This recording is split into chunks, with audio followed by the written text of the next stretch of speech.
반갑습니다. 송재준입니다. 사전투표가 벌써 끝이 났죠. 영상을 보시는 분들 중에 사전투표를 못하신 분들이 계신다면 당연히 다음 주 수요일 본투표할 때 투표를 하실 거라고 믿습니다. 이번에 선거는 그냥 한마디로 정리를 한다면 투표하면 이깁니다 라고 하는 말로 정리가 될 것 같습니다. 사전투표에 대해 가지고 걱정이 되거나 또 염려하시는 부분들이 있으신 분들은 본투표를 꼭 반드시 하셔야 되겠죠. 그리고 이번에 사전투표 같은 경우는 한마디로 얘기해서 역대급이다 이런 지금 얘기가 나오고 있습니다. 그도 그럴 것이 투표 참여율 자체가 지난번 총선에 비해 가지고 좀 훨씬 더 높은 그런 결과가 나오다 보니까 31.28%가 나왔거든요. 총 사전 투표율이. 그러니까 이제 국민들 가운데 거의 한 10명 중에 한 3명 정도꼴로 사전 투표에 임했다라는 뜻이니까 굉장히 많은 분들이 사전 투표를 한 것이죠. 대선 때보다는 조금 이제 사전 투표가 낮지만 당연히 그거는 그럴 수밖에 없겠고요. 근데 이제 우리가 살펴봐야 되는 게 몇 가지 요소들이 있습니다. 일단 첫 번째 같은 경우는 사전 투표율이 높다라고 하는 것이 여당이 유리하냐, 야당이 유리하냐, 요거를 이제 살펴봐야 되는데 민주당 쪽에서 같은 경우는 그런 얘기를 했었죠. 사전 투표율이 30%를 넘게 된다면 민주당이 승리한다. 그런 얘기도 했는데 그런 거를 가지고 우리가 뭐라고 합니까? 꿈도 야무지다라고 얘기하는 거 아니겠습니까? 사전 투표가 처음 도입이 된 게 2014년도고 지금 벌써 한 10년 가까이나 시간이 지났습니다. 영상을 보시는 분들 중에도 사전 투표를 왜 했냐라고 한다면 답은 그냥 간단한 거예요.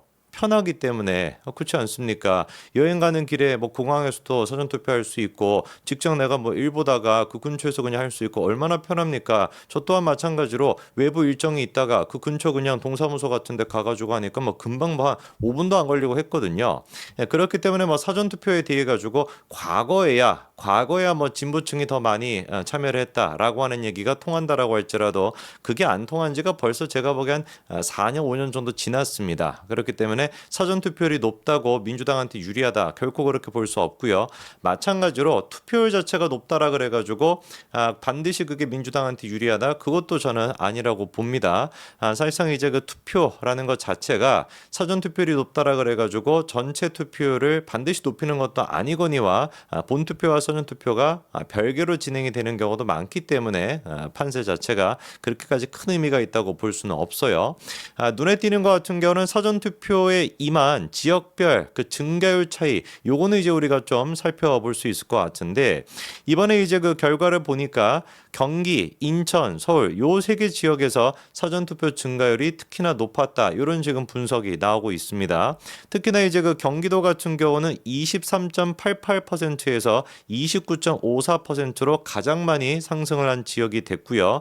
그거를 이어가지고 인천이 인천이 한 6% 정도 상승을 했고 서울 같은 경우는 한 5% 정도 그리고 충남권이 한 마찬가지로 5% 정도 그렇게 이제 쭉쭉쭉 이어졌거든요. 그러니까 전체 이제 그 서울과 경기권에서 사전투표에 참여하는 사람들이 늘어났다라는 것인데 요게 이제 그 아직까지는 연령별 사전투표 증가율이나 사전투표 참여율이 공개가 안 돼 있기 때문에 지역 자체가 어떻게 좀 늘었다 수도권이 늘었다라는 것으로 유불리를 따지기는 좀 어려울 것 같고 연령대가 얼마나 많이 참여했냐 요거에 따라 가지고 사실 승패가 갈릴 거라고 저는 봅니다. 특히나 중요한 것이 2030 젊은 세대가 얼마나 사전투표를 많이 했는지 그리고 본투표를 얼마나 또 하는지 요게 이번 총선에서 제가 보기에는 승패를 가를 가장 중요한 요소일 것 같아요. 근데 이제 한 가지 아쉬운 부분은 TK 쪽에서 어떻게 된 것인지 사전투표 참여율이 굉장히 좀 낮았습니다. 전체 지역으로 봤을 땐 TK가 지금 제일 낮거든요.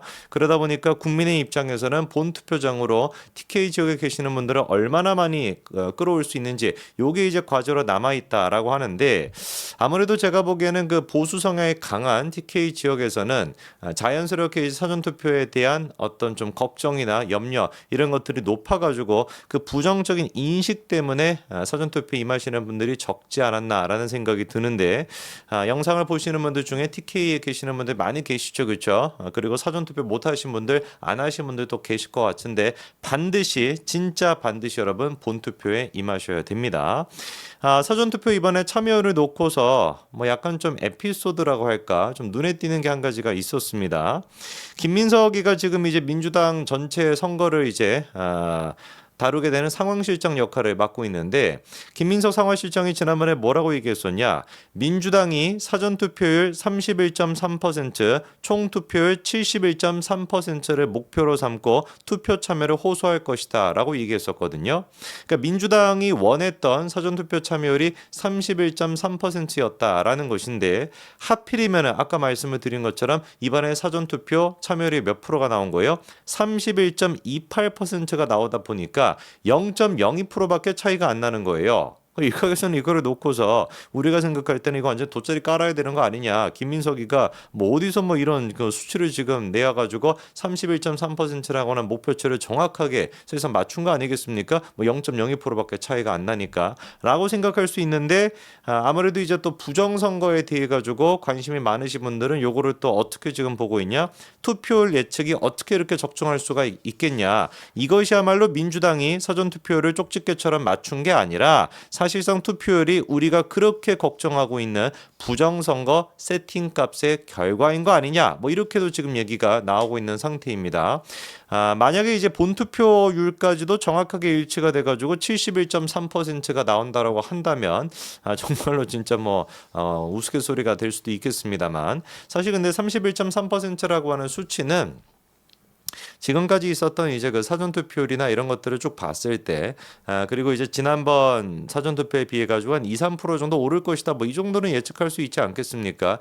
0.3 뭐 이렇게 얘기하다 보니까 너무 구체적이다라고 생각할 수 있지만 이미 사전투표 자체가 도입된 지 말씀드린 것처럼 10년이나 됐기 때문에 지난번 투표 대비 한 2, 3% 정도 오를 거야. 뭐 이렇게 예측하면은 뭐 이 정도 수치는 나올 수가 있어 가지고 그렇게까지 큰 의미를 부여할 거는 아닐 것 같습니다. 이제 그 이 사전투표율에 대해 가지고 강선우 나와가지고 또 이런 얘기 하더라고요. 윤석열 정권의 무능과 폭정을 향해 이 나라의 주인이 누구인지 확실하게 가르쳐 주셨다. 얘기만 뭐 들어보면 벌써 뭐 민주당 같은 경우는 사전투표율만을 가지고서도 총선에서 승리한 것처럼 떠벌리고 있는데 그런데 정작 당대표라고 하는 이재명이 보여주는 모습은 사뭇 조금 다른 것 같습니다. 총선 마지막 이제 그 주말 유세 여기를 이제 어디로 갔는가도 우리가 살펴봐야 되는데 지난번에 같은 경우는 한동훈 위원장이 이대가 있는 신촌으로 갔었습니다. 김준혁과 관련돼 있는 막말 논란 그거를 이제 조금 더 부각시키기 위해서 갔다라는 평가가 있었고요. 당시 이제 그 이재명이 같은 경우는 어디로 갔었습니까? 대전 카이스트로 갔습니다. 갑자기 좀 벙찌게 되는 것이죠, 그렇죠? 대전 카이스트에 왜 내려가는 것이냐? 뭐 카이스트의 그 R&D 예산 삭감. 그것도 정확하게 표현하면 R&D 예산 삭감이 아니라 R&D 예산 정리라고 하는 게 맞죠, 그렇죠? 민주당이 그거 선동하고 있는 거 아닙니까? 불필요하게 나가는 예산을 정리하는 거를 갖다가 삭감이라고 얘기하고 앉아 있는 것인데 뭐 그거를 좀 부각시키겠다라고 카이스트로 갔던 것 같은데. 웃긴 거 아니겠어요? 사실상 국민들은 그 카이스트 예산 문제에 대해서 별로 그렇게 관심이 없습니다, 지금. 요 모습을 보고도 제가 좀 감 떨어진다라는 생각이 들었었거든요. 한동훈 위원장 같은 경우는 전략적으로 이제 사전 투표하는 그 장소를 선택했다라고 봤고 이번에 이제 그 주말 유세는 또 어디로 갔는지를 보니까 한동훈 위원장 같은 경우는 충청권으로 갔습니다. 요거는 굉장히 좀 의미가 있죠. 왜냐하면 충청도라고 하는 그 지역 자체가 정치권에서 갖고 있는 게 뭐예요? 총선의 어떤 바로미터다. 그럴 수밖에 없는 것이 충청도 같은 경우는 보수다 진보다 이렇게 명확하게 나뉘는 것이 아니라 흐름에 따라 가지고 각각의 어떤 그 시기적으로 발생하는 논란에 따라 가지고 지지하는 정당이 바뀌다 보니까 충청권이 이제 그 바로미터다 이렇게 이제 우리가 얘기하지 않습니까? 그런데 제가 말씀을 드렸던 것처럼 마지막 여론조사 나왔던 한국갤럽과 리얼미터에 따르면은 충청권의 여론이 심상치가 않다라는 거예요. 3월 첫 주부터 시작해가지고 셋째 주까지 같은 경우는 민주당이 계속해가지고 우세였습니다. 그런데 막판에 3월 넷째 주에 접어들게 되면서 역전이 됐거든요. 이렇게 역전이 된다라는 것이 흔한 일이 아닙니다. 대부분의 지역 같은 경우는 민주당이 우세하다, 뭐 국민의힘이 우세하다라고 결정이 된다라고 한다면 우세하다라고 하는 분위기 속에서 조금씩 왔다 갔다 하는 것이지 역전이 되는 경우는 쉽지 않거든요. 근데 충청도가 그렇게 역전이 됐었습니다. 그것도 그냥 역전이 되는 것이 아니라 국민의힘이 3월 넷째 주에 46%, 민주당이 22%로 민주당 같은 경우는 20% 넘게나 급락을 했었고 국민의힘 같은 경우는 10% 이상이나 급상승을 해가지고 역전이 되는 결과가 나왔거든요. 한동훈 위원장 같은 경우는 제대로 지금 선택해가지고 기세를 잡겠다라는 뜻으로 우리가 볼 수가 있는 것이죠.